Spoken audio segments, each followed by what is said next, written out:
beautiful stuff and smells great. I've been waiting for that to bloom out. Uh-oh. Digging your way down underneath the hill, you're gonna have your little private doggy compound with all your little burrowing friends. Huh? All right, come on. We breathe air, not sand. Come on now. Oh, come on. Oh my goodness. Come on now, girl. Let's go. Good girl. Wind's picking up. Really nice out right now. Gonna be careful going back. I might not do that lower trail because of the trees. They're pretty strong, but you never know.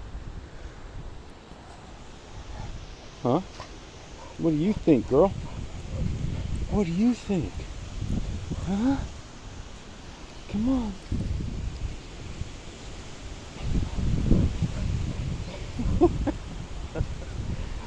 Oh my gosh, always a ton of fun with this little thing. Oh, no, don't eat that stuff. Oh. Oh, you're gonna be choking. You're gonna be choking, and then you're gonna be crying and complaining. That's the routine. Come on now. No. Ah, yeah.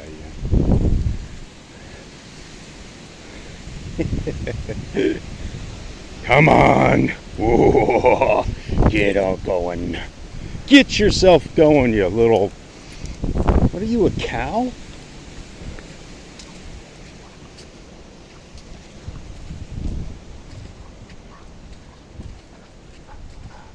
There we go.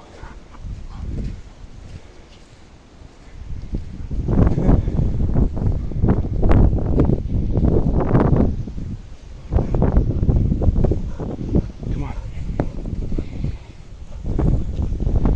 She decided to take a ginormous leap out of the vehicle earlier, smashing past me like a cannonball. And she ended up hurting her left paw a little bit.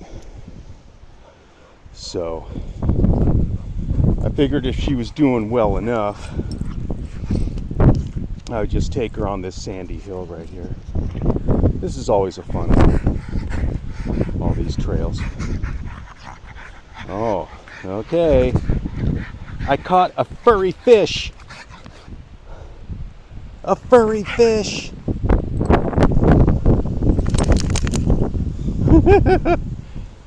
Oh, you little nut. Let's fix that real quick, huh? Bye. Good girl. Come on.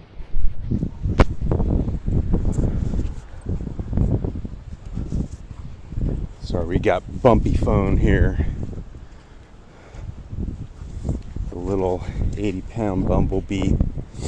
Uh-oh, there's the poison oak coming out now. It's really pretty though. I like the different colors it goes through. No fun to get it though.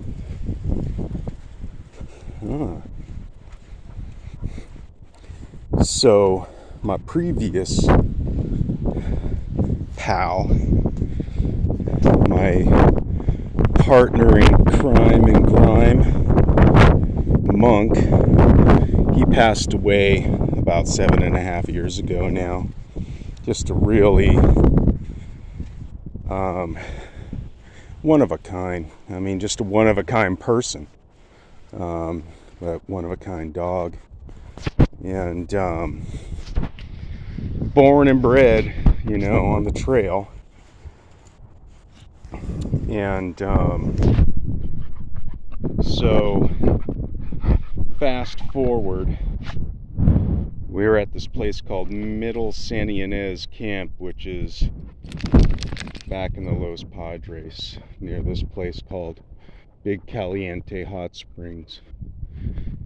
Kind of in between Big Caliente, Little Caliente, Mono Camp, a bunch of really cool stuff back there. And the ranch I used to live on, Ogilvie. So we knew that there was a bear around. Everybody at the camp was saying, oh yeah, there's a bear. Just be aware not to leave your stuff out. Well, my zip on my tent decided to break. Ain't that great? And so I thought, okay, well, I'm just going to have to keep the dog's leash on him or something, for the evening just in case. Because he was a very savvy mountain dog. And he could do what he needed to do and be just fine. We rescued him from out there at Zaka Peak, which there'll be another bear story with regards to that spot, but that's where we found him. So I'm just nodding off, and not nodding off, but I'm starting to fall asleep, and suddenly, the lead is jerked right out of my hand, and Monk, I hear him, and he's trailing off, and I'm like, oh my gosh. So I jumped up, and sure enough, he's chasing this bear, and I'm like, Monk, get back here now, and so the bear ran off, and I went and got Monk, and I was pretty paranoid at that time because I couldn't zip up the tent, but try to be more secure with the situation with him. And so again, I pass out, and again, I hear him, and he's gone. So I wake up, and my buddy gets up, and he's like, dude, where's Monk? I said, he went after that dang bear again, man. So we went looking for him, and there's this creek in what's called Blue Canyon, and we finally found him, and he's walking behind the bear. The bear's just cruising around, sniffing out for food, and Monk is just cruising right behind him, nose to butt. And I'm like, oh man. So I called him over, and the bear just continued doing what it was doing, didn't even look back. And Monk came, trotting along like, hey, how you doing? Yeah, it's all great. So yeah, that's one of the Monk stories right there. Monk and the bear, his friend. Oh, I love that dog, miss him. He was something else. That dude was a force of nature, let me tell you. And this one is super, super strong and good-natured and curious and fun and everything, but she has zero trail savvy, even though she spent a lot of time in the boonies. What you doing there, little girl? Okay. Wow, that's super cool looking. Look at that lichen right there. Yep. So we got time. I'll go ahead and tell the other bear story super quick.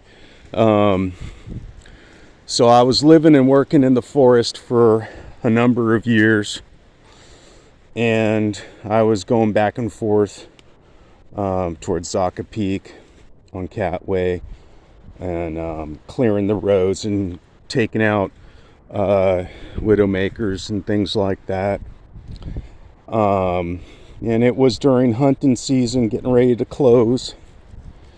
And this one of the spots at Zaka, I had noticed for quite some time actually that there was a bear, probably more than one over the years because I had spent so many years back there. But I noticed it was crossing the headwaters of the creek. And so I just tried to, not spook it or avoid, just try to avoid it for the most part. Well, I went into town, got some supplies, came back up, was getting ready to head out again for a few days. And Hunter came back from that area near Zaka Peak there on the Catway. And And he was very frightened, and he's all, hey, you going back there? And I said, yeah, I'm going back there, man. I work back here, I'm gonna go hang out. And I told him where. It's always good to touch base with people, and I didn't get a bad feeling from the guy. If you're the person who drops the ball at the moment, somebody can be in some serious stuff. So anyhow, he's like, hey, be careful. He was speaking broken English, but I could kind of figure out what he was saying. And he said, I saw the biggest bear ever, a white bear, Blanco, white bear.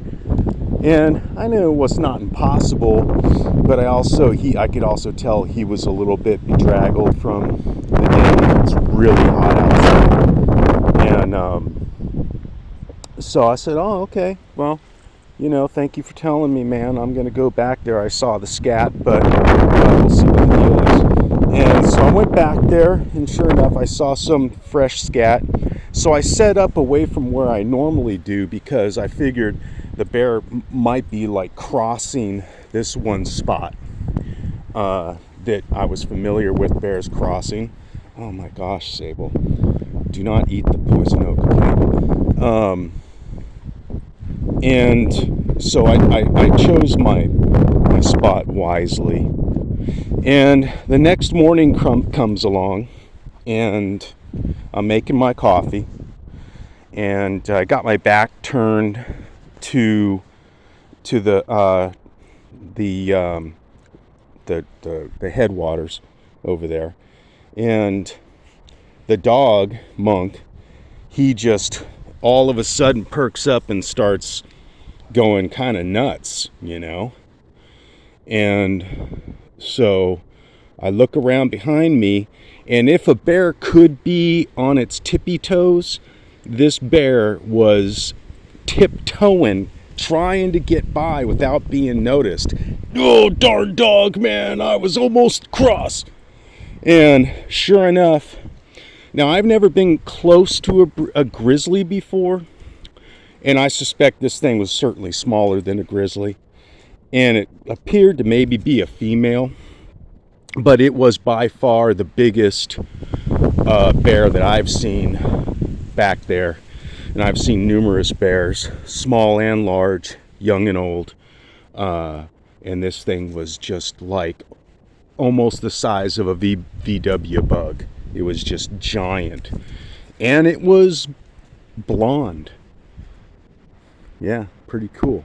So Monk, he goes and blasts past me, and I've never seen him do this before. He starts bouncing like he's on a pogo stick or something, going after this huge bear. I'm like, no! And the bear tears off. And we had cleared a bunch of stuff a long time ago, and had cut down a bunch of ponderosa pines that were dead. And there was a fire back there. It's a long story, but anyway. So there were these ginormous pondo rounds that were lining the side of this slope that goes down towards the Manzana Creek, but we're way up above that. And so this bear tears through those ponderosa pine rounds, and when it hit those rounds, it looked like somebody tossed dice. I mean, it was incredible. And it went down this slope that you wouldn't dare to climb on, okay? And it went racing down this slope, and it literally sounded like somebody drove a truck off the side of the cliff. And so I got Monk back and everything, of course, and I thought to myself, boy, oh boy, man, that dog almost got himself killed, But yeah, if anybody's been back in that Zaca Peak area there in the Los Padres off of Catway, and if you've seen that blonde bear, hey, go ahead and put it in the comments, and tell us your story about that thing. Or if you've ever heard anybody who's seen the blonde bear. All right. Thank you very much. I'm gonna turn the video off here because I want to let the girl get up to her shenanigans, and I won't be able to do both at the same time. All right, Wado, take care, everybody. Thank you. Bye.